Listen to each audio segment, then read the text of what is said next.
22 फरवरी को राज्यसभा की 10 सीटों के लिए वोटिंग होनी है। इनमें से बीजेपी के 9 राज्यसभा सदस्य हैं, जिनका कार्यकाल 2 अप्रैल को समाप्त हो रहा है, जिसके बाद अब माना जा रहा है कि बीजेपी इन 10 सीटों में से 7 सीटों पर आसानी से जीत हासिल कर लेगी।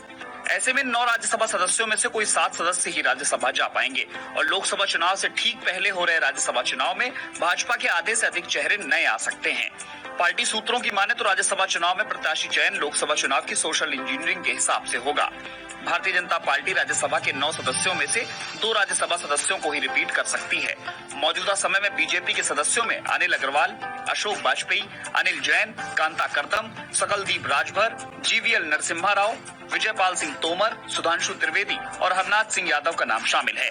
वहीं इन नामों में सुधांशु त्रिवेदी और अनिल जैन का नाम सबसे ज्यादा चर्चा में है।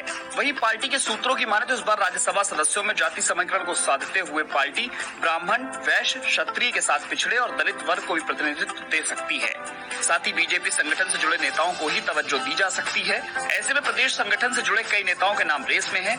हालांकि पार्टी ने अभी तक इन नामों पर पत्ते नहीं खोले हैं।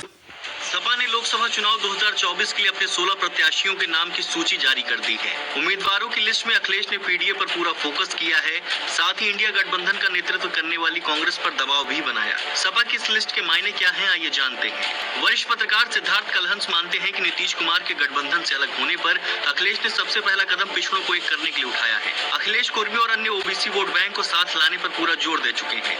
इसलिए पहली लिस्ट में 4 कुर्मी नेताओं को उम्मीदवार बनाया गया है। सपा की 16 उम्मीदवारों की सूची में सबसे अहम पेंच लखीमपुर खीरी के उम्मीदवार को लेकर माना जा रहा है। उत्कर्ष वर्मा को प्रत्याशी बनाकर कांग्रेस के लिए सपा ने चिंता की एक लकीर खींच दी है। प्रत्याशियों के सबसे पहले ऐलान के साथ ही सपा ने जातीय गणित पर भी पूरा फोकस किया है। परिवार के 3 यादव सदस्यों के अलावा 4 कुर्मी नेताओं, 2 शाक्य, 1 खत्री और मुस्लिम नेता को उम्मीदवार बनाया है। अब सपा का प्लान अपनी पीडीए की रणनीति के तहत बीजेपी के लिए चुनौती खड़ी करना है।